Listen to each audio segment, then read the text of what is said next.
here is the ballot paper for 2028, viewers. This is a ballot paper for 2028. Okay, so put on the screen, let them see it. Yes, great. This is the ballot paper for 2028. Now look at the ballot paper. Now this ballot paper has only one candidate on it. Candidate number 1 is Dr. Mahama Bawumia of the New Patriotic Party. Candidate number 2 is the NDC's candidate. We don't know who it is. Candidate number 3 is Afra Franto. It's probably Alanche Martin, but we don't know who it is. Candidate number 3 is UP. Candidate number 4 is Cheddar or something. We don't know who it is. Then there's CPP as well. We don't know who all that is. So if I'm a member of any interest group, I'm a member of teachers and we are unhappy about something, I'm a member of even the forces, police, and when they are happy about something, we know that in 2028 there will be an election because we have all come to accept the 4-year term. We don't want coup d'etat, do we? No. So we've come to accept the 4-year term. If I'm a teacher, I'm a nurse, I'm a doctor, who am I taking my matter to? What is going to happen in 2028? The only certainty about 2028, for us men, God decides everything. But the only certainty for men in 2028 is that Mahama Bawumia is on the ballot. He's already there. He's waiting for the rest to come. Are we going to wait to see who comes at NDC before we go and tell him our matter? No. We can tell Mahama Bawumia because he's already on the ballot. That's the problem. It will plague any ruling government. MPP went through the same problem. When MPP were jostling about whether it's going to be Alanche Martin or whether it's going to be Mahama Bawumia, I used to go to ministers' offices and we are arguing about it. And some people are arguing strongly as Alanche Martin. All that time these arguments were going on, John Dramani Mahama was comfortably on the ballot for 2024 already.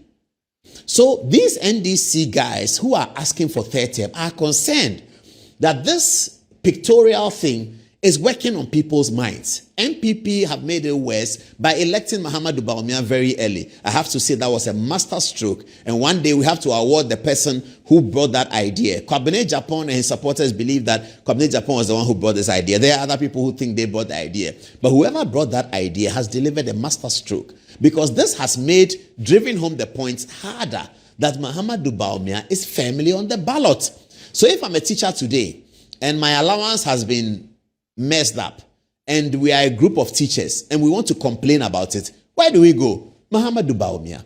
Even if we have access to John Mahama and we go and complain to John Mahama, the sitting president today, and he can't do anything about it today, it means he can't do anything about it today and he cannot do anything about it tomorrow. Because tomorrow, John Mahama is not there. He's not on the ballot. So if you want to deal with tomorrow, you deal with Mahama Bawumia, who is already on the ballot. This is the problem. This is the whole third term conversation. It's about this. Now, there are MPP people who have told me that, in fact, if the third term agenda comes on, it's actually better for MPP because then they wouldn't need a campaign message. They will now rally the Ghanaian people against the NDC, that the NDC is trying to turn upside down our most cherished 1992 constitution. And that campaign message is a powerful campaign message that can win. Asiedun Ketia seems to agree with that message. How are you going to talk about third term? How are you going to do? How are you even going to start? Nobody's going to accept it. So drop the third term. But if you drop the third term too, you are giving advantage to the one who is already on the ballot. It could be a significant advantage. If Mahama Bawumia and his MPP have mobilization skills, they can mobilize. We attended the demonstration last Friday. Look at the numbers that shocked everybody. The demonstration was last Thursday, yes. Look at the numbers that shocked everybody. Because this is the opposition leader. He is already on the ballot. Nothing is going to change that. He's going to be on the ballot for MPP. So you can rally behind him.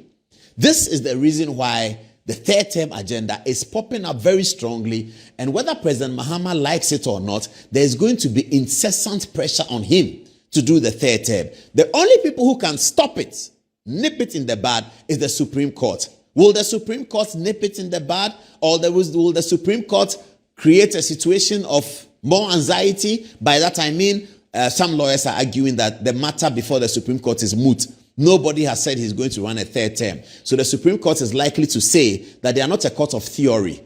They are not an academic institution.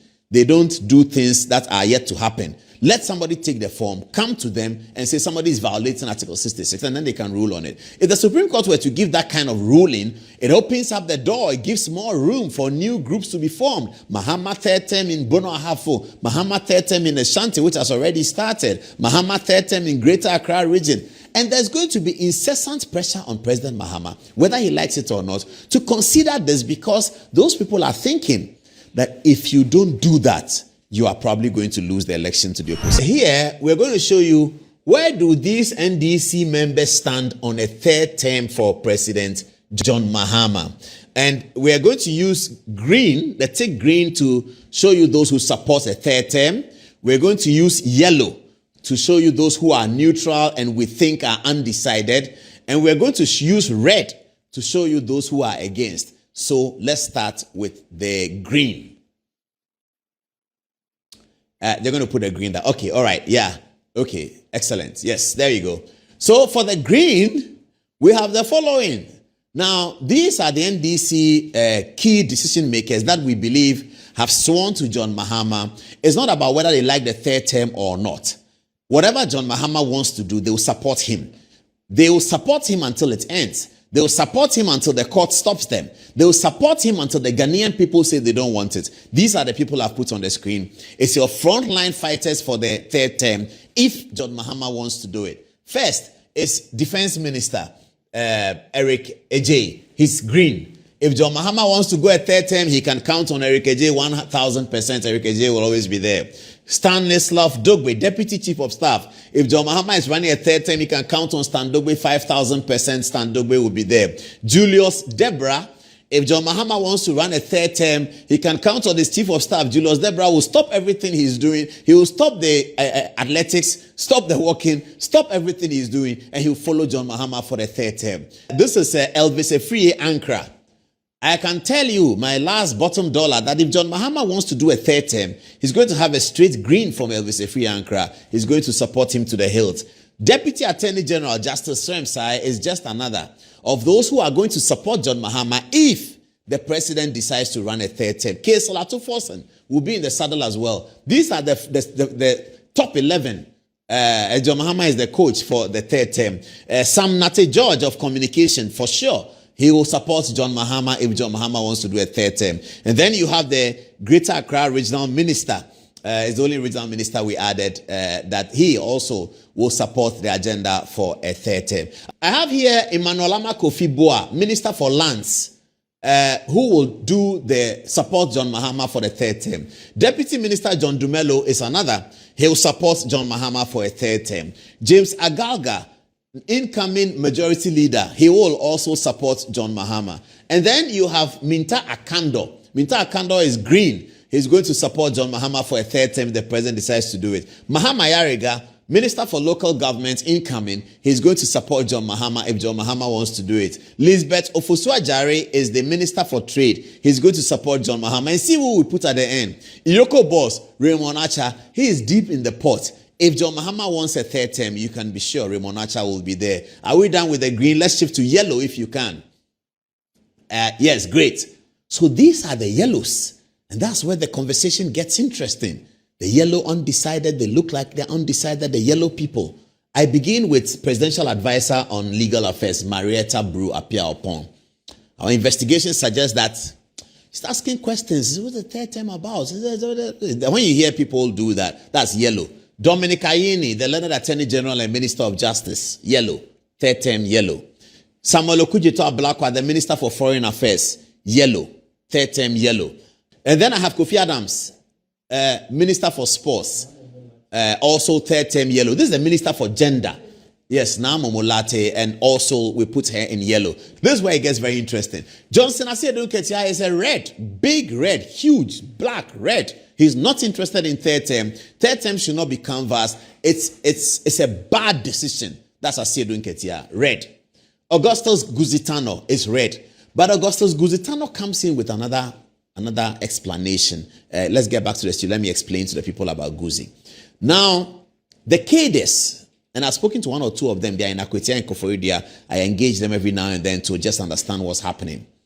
The cadres might be needed to support the third term agenda, but they have a request Their request is that they will only support a third-term agenda if Augustus Guzitano is going to become the running mate instead of Professor Jenano Opoku-Agyeman.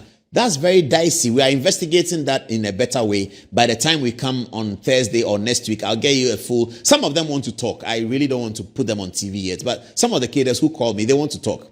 That they will support that third-term agenda. They tell me the so-called third-term agenda. Only if the Mahama ticket is going to recognize the role of cadres in NDC by nominating Augustus Guzitano as the running mate for the third-term agenda. So you have John Mahama 1, Guzitano 2. On that basis, they will support the agenda. Otherwise, they won't. Guzi himself is a constitutional Democrat, and he doesn't want a third-term agenda. Mubarak Muntaka, the interior minister, is a red. He doesn't want third-term agenda. Idrisu Haruna, the education minister, is a red. He will not support third-term agenda. You have Minister for Agriculture, Eric Opoku. He's a red. He will not support any third-term agenda. You have Minister for Works and Housing, Ibrahim, what's his name? Ahmed Ibrahim, Honorable Ahmed Ibrahim. Honorable Ahmed Ibrahim was the big story about the reshuffle. And everyone has been told that Honorable Ahmed Ibrahim was a casualty of the reshuffle because he is a campaign manager for the Johnson Asedun Katia ticket for 2028.